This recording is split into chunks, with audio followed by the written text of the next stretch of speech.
It does seem like hybrid working is here to stay. So the future of work is obviously going to be different now. But I'm interested to get your opinion on the 4-day week, because there's a couple of tier one vendors I know that are seriously trialing this at the moment. One in particular, I won't name names, they shall now remain anonymous, but they've got tens of thousands of employees at the moment.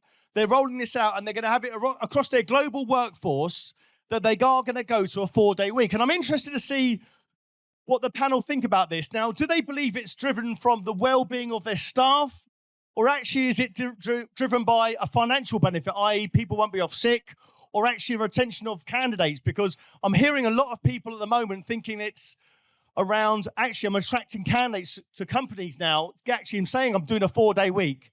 So what's your view on that, Lewis? And this is a tier one vendor with 50, 60,000 employees that's going to go to a 4-day week in the next couple of months. It's not us, is it? It's not you.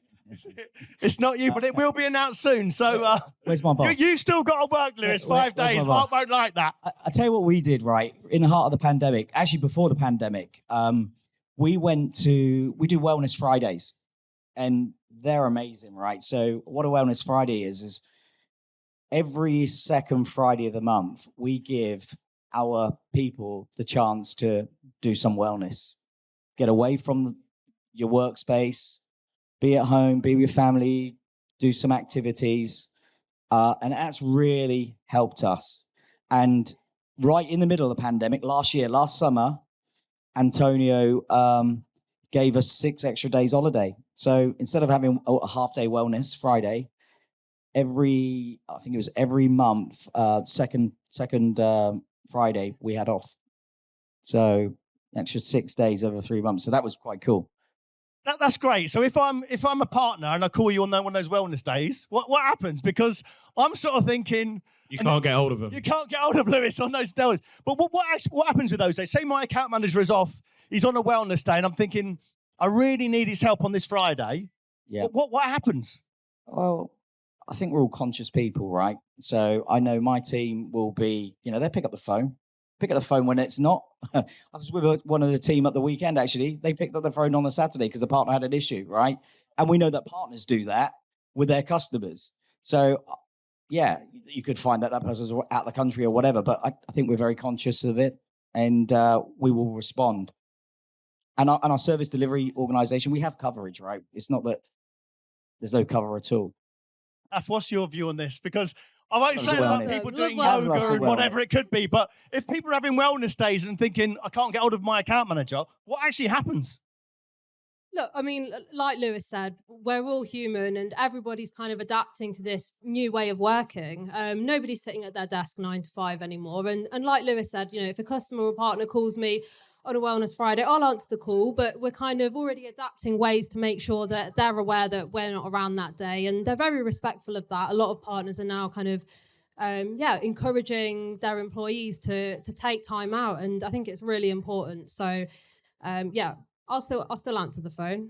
Fair enough. One other thing on that, right?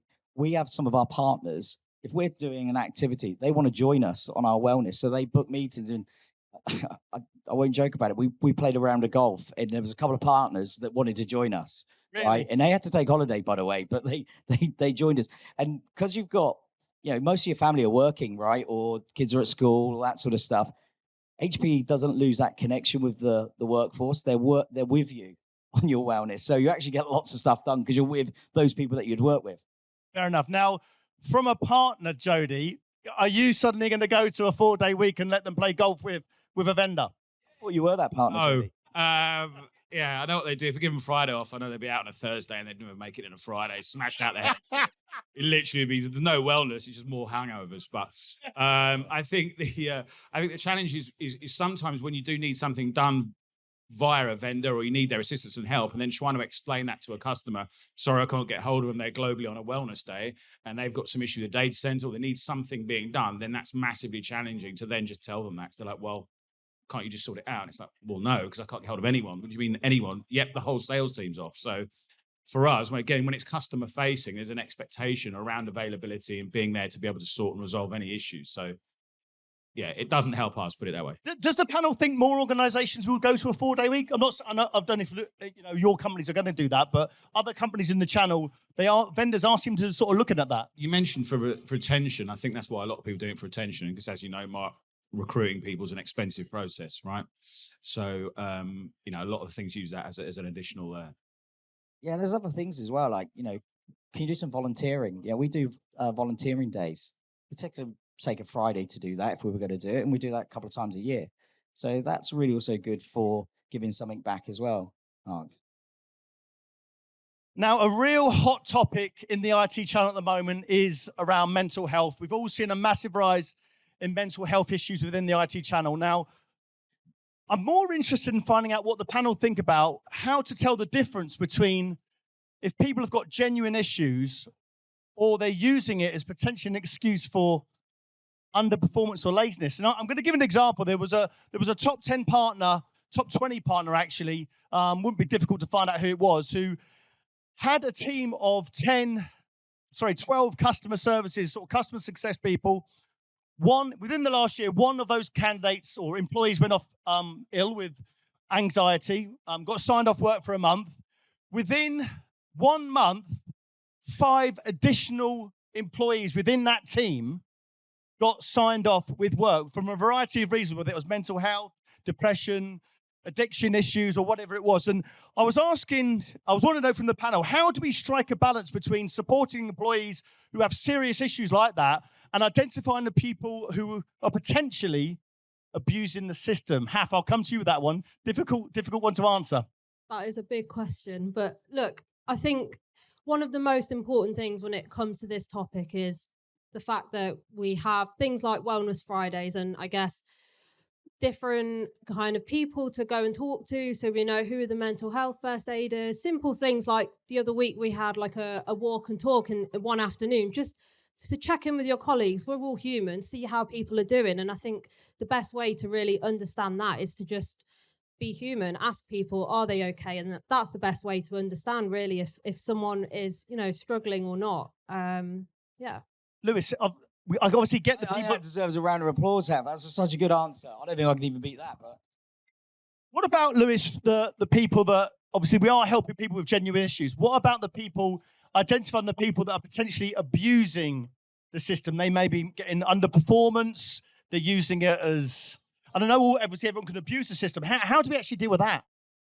You have to be connected to your teams, right? I've got a leadership team who know their team pretty well. I know the individuals. I suppose it's out there, right? And you can't hide away from there's poor performance, but there's ways to manage poor performance versus is it a genuine issue with that individual? And we know that people have gone through some tough times pre-2019. So, yeah, I can't say I'm not seeing that, but there probably is some of it. But I think if you're connected to your team and you're connected to your leaders in your team and you have that open environment, we've got wellness lines and all that, but you want to be talking to your people, right?